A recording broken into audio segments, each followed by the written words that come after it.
I can't remember a lot of the television, all the television that I watched in the 1960s as a young kid.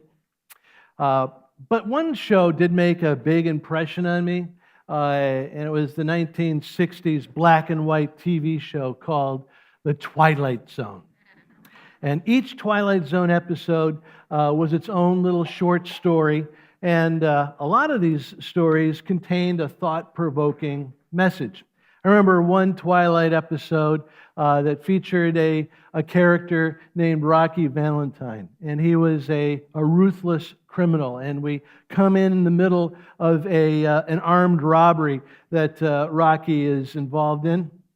And as he grabs the loot, he fires off 2 shots at 2 police officers, wounding them, and they fall to the ground. He thinks he's home free. He's got his money. He's heading out the door, and then bang, he's shot by a 3rd policeman. And as Rocky's life fades to black, we then transition to the afterlife, where Rocky wakes up in this high-rise luxury apartment.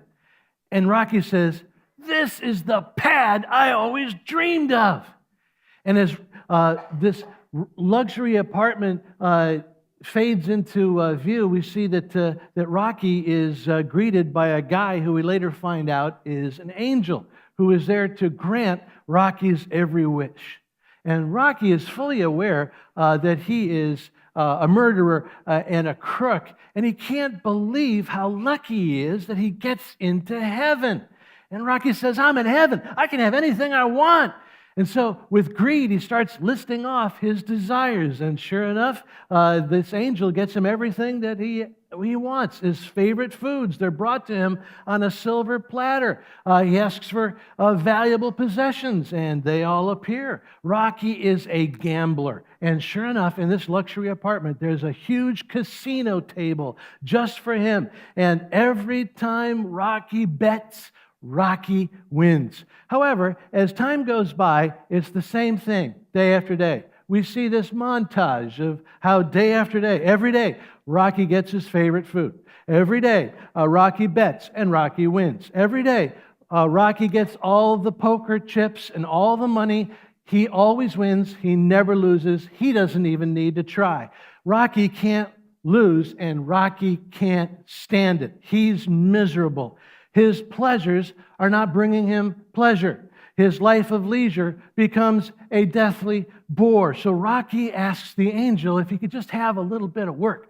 But the angel says he can have anything he wants, except he can have no work in this place. But only leisure and pleasure without any challenge, without any meaningful work, leads Rocky from frustration to desperation and depression. And finally, after several frantic attempts to try to break out of his luxury apartment, he gets in the face of the angel and says, "I gotta get out of here. Heaven is driving me crazy. I hate this place. You know, I'm not supposed to be here. I'm a crook. I'm not supposed to be in heaven. I'm supposed to be in the other place. You've got to let me out of here so I can get to the other place." And that's when the camera swings away from Rocky and comes full figure into the face of the angel that suddenly contorts into this ghoulish face that says, "Rocky, this is the other place."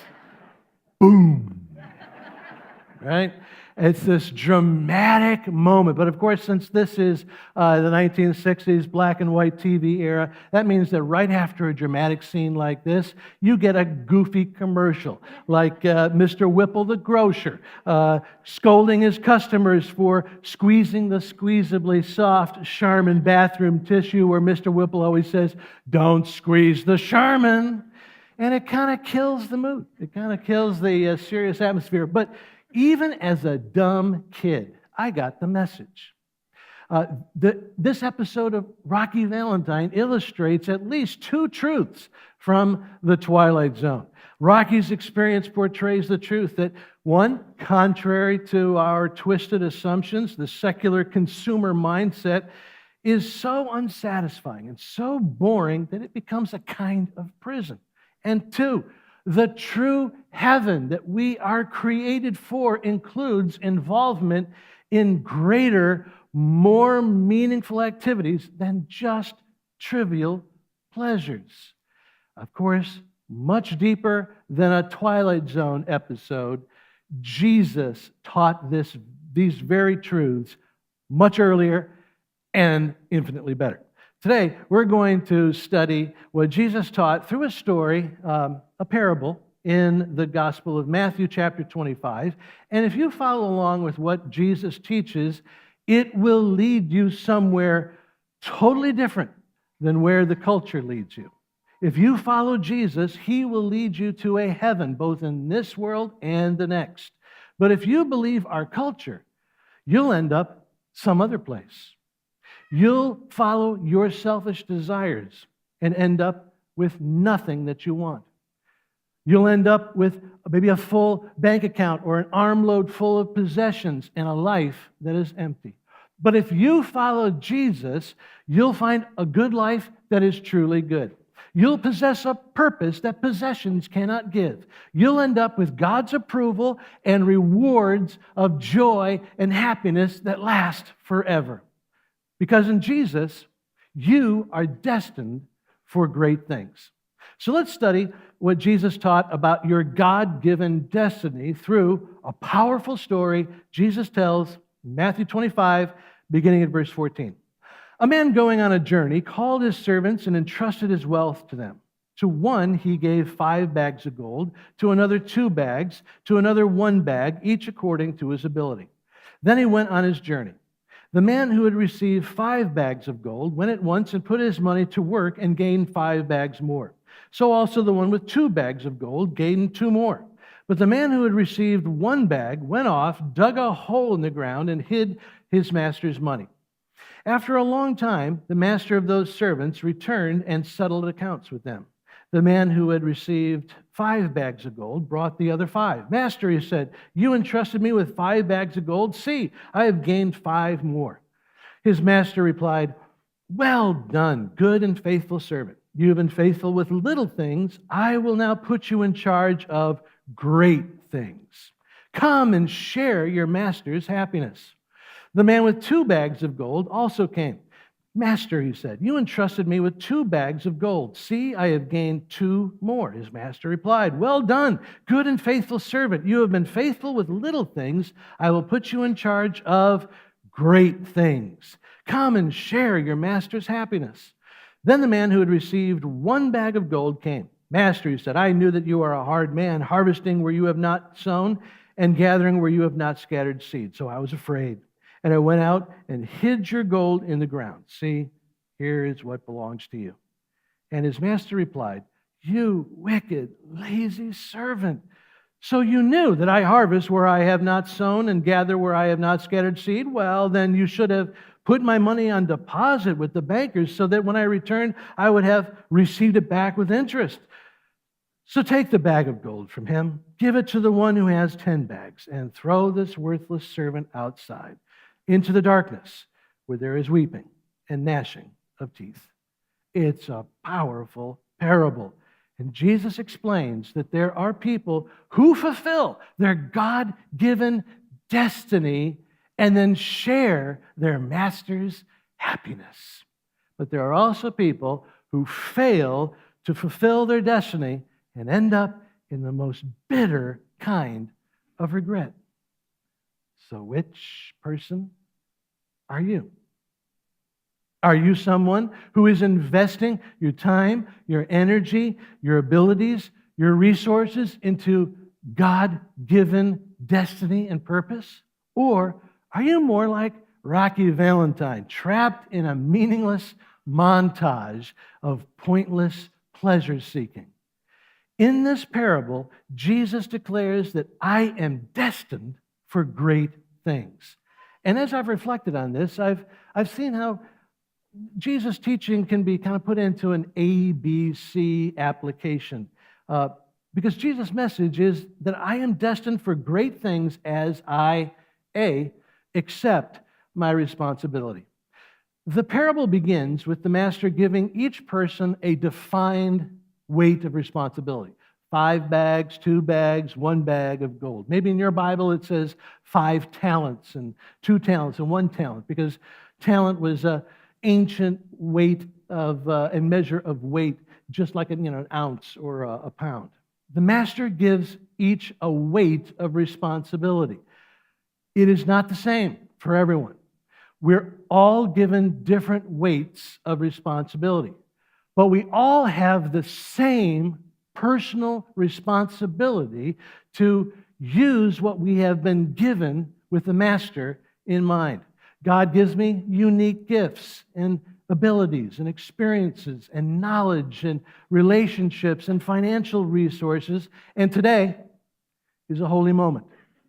Right now is a holy moment where I am given an opportunity to ask Jesus how I'm doing with my responsibility, with the weight of responsibility He has personally given to me. This is a good time to ask myself, ask Jesus, how am I doing with my responsibility? And when I do, I hear Jesus examining 3 key responsibilities in my life, beginning with my resources. I was with a pastor from another state recently, and he told me about how his church is growing and how one particular need has grown in an explosive way. And that's the need for kids with some developmental challenges and special needs in the Sunday school area. And the pastor told me how there was a woman who had been a long time attender in his church, and she had a long, decades-long career specialty in helping special needs kids and starting programs like this. But she retired 2 years ago. And numerous people, including the pastor, went to this lady and just asked for help in getting the program started at church. They didn't ask her to lead the thing permanently, just to help them get it started in the right way. And the pastor described how this woman turned everyone down flat, saying that she had retired and that they needed to find somebody else. And I trust this pastor when he told me that it is his belief that this woman was burying her bag of gold. This pastor could see what this woman was blind to, and that is that her skills were not just her own, that her knowledge base was not just for her and for making a living for herself. They were a resource given to her by the master that she said she followed. A resource that the master wanted to use for his work. That's not the only resource that we can bury. Here's another resource that the master gives me to be used with him in mind: my income. And some of you think that I bring up money because it is the most important resource. Sorry, it's just the opposite. I bring up the use of my money because it is the least important resource God gives me. Did you notice the recurring theme in this story from Jesus? In his story, the master keeps repeating the phrase, "Because you were faithful with this little thing, now I will put you in charge of great things." See, God calls me to be faithful by giving a portion of my income to His work in the church. And God cares about my faithfulness with my money because my money is the littlest thing that He gives me. So it becomes kind of a test of my readiness for great things.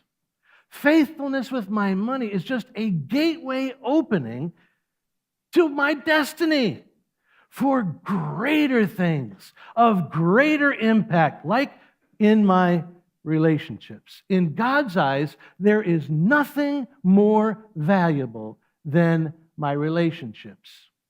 Each relationship I have is like a bag of precious gold. My role in my kids' lives is gold. And every word, every action in their lives, everything I say to them, has the opportunity to either build them up or tear them down in ways that will last their lifetime. My role in my spouse's life is gold. And if my marriage love is deteriorating, say, through neglect or through unresolved conflict, then the master gives me my half of the responsibility to actively invest in my marriage. The same goes with kids and their relationship with their parents, brothers and sisters. And then there are those other strategic relationships God puts in my life that are golden opportunities to share the love of Jesus or to show the love of Jesus in ways that impact, change lives now. But also sometimes they are eternal investments in eternal souls that have eternal rewards. There's also a third responsibility I must accept, which is my responsibility for my spiritual life. No relationship demands more of my intentional investment than my relationship with my Creator, with God. I don't know where you are in your relationship with God. I don't know if you are close in a relationship with God or whether you are distant in a relationship with God. All I know is that wherever you are with God, you're responsible. Every person listening to me now is about as close to God as they want to be. God's arms are wide open. And so if you are distant from God, there is no one to blame except you. I am responsible for my spiritual life. You are responsible for your spiritual life. BlackRock can't make you grow. All we can do is encourage you to engage in the spiritual growth process. Here at BlackRock, our spiritual growth process is worship, community, serving, and ownership, where worship is receiving soul encouragement on a weekly basis here in worship, where community is caring and being cared for in a small group of fellow believers, where serving is joining a team dedicated to making a difference in the name of Jesus, where ownership is a devotion to your own personal Bible study and prayer life and development so that you can share what you learn with other people. It is a simple process, but the process will not grow your relationship with God. It is accepting responsibility for nurturing your relationship with God, something that no one else can do for you. The next step in this process of finding my destiny and fulfilling the destiny and sharing in the happiness of the Master. The next step is beware wasteful attitudes. After commending those two servants who accepted responsibility for what they were given, the Master then turns to the third servant and says, "You wicked, lazy servant." Now, there's a lot of meaning packed into the ancient word used here for lazy. But the main idea is that this failing servant was a wasteful waster. The Master gave him a bag of gold to be put to work. But this lazy servant took all that investment power wrapped up in that gold and wasted it by pouring the gold into a hole in the ground. From an investment perspective, burying the gold was an absolute waste of time. And this is a central part of Jesus' message through this parable. The Master's message is, you are destined for great things, but there's an obstacle.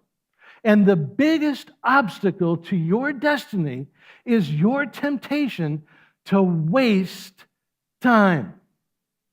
Don't waste time. Listen, I'm not against all TV.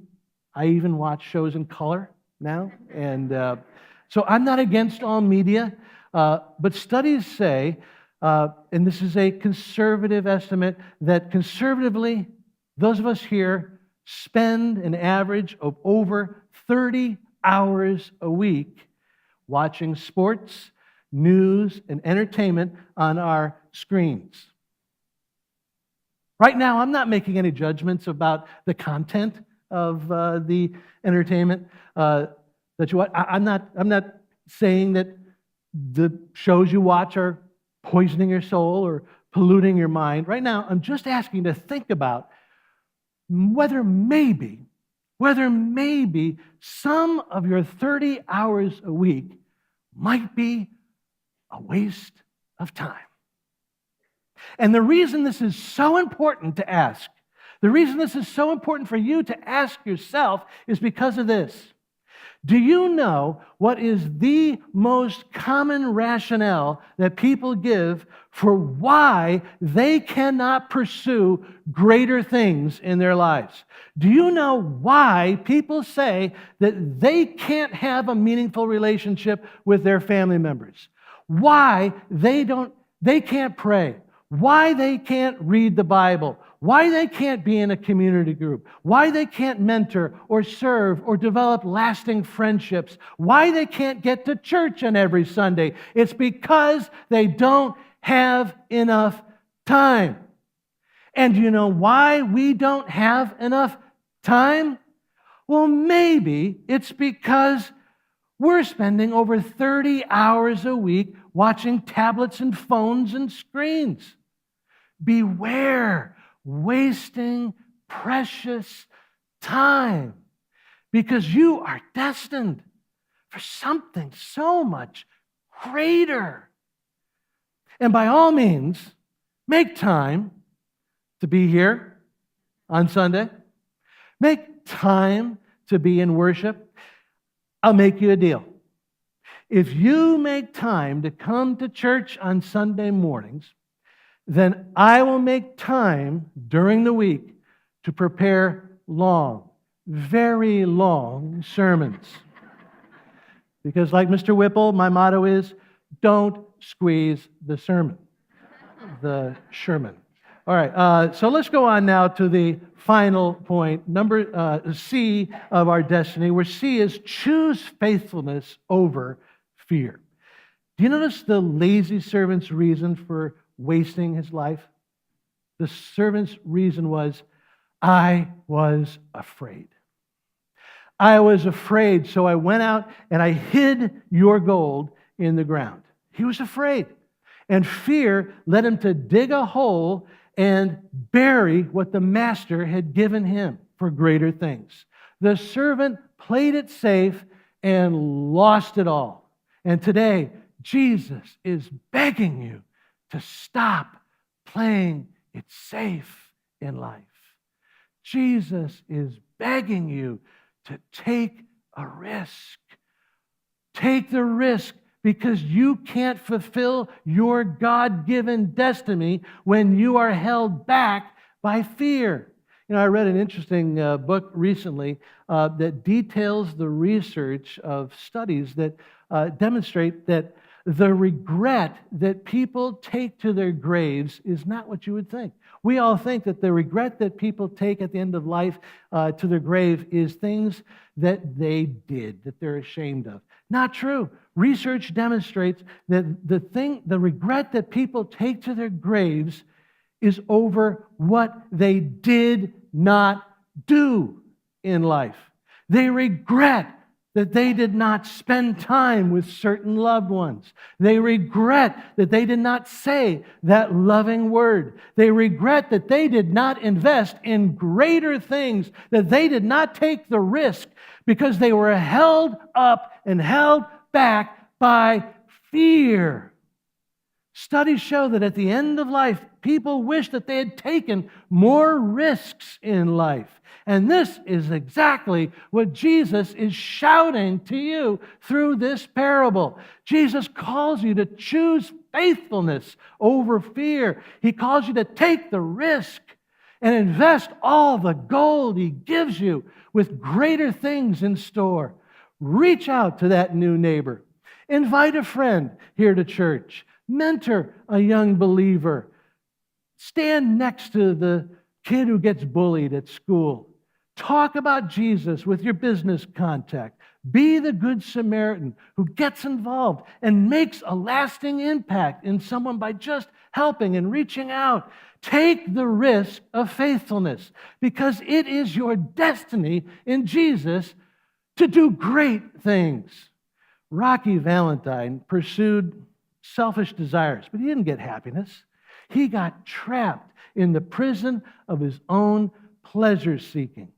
Jesus offers you something infinitely better. As you accept responsibility, beware wasteful attitudes, and choose faithfulness over fear, the Master offers you true happiness. He offers you a share in His perfect, never-ending happiness, which is reserved for faithful followers who become destined to do great things. Let's pray. We want to thank you for watching and listening to our sermons online, and we hope that you will be inspired to live more like Jesus through these. Please check out blackrock.org for more information about our church. Know that you can subscribe to our podcast on iTunes, and also know that you can give to BlackRock and to our ministry through PushPay, through our mobile app, and on our website. Your donations and your support of our ministry allows us to have these videos online and for us to impact our community.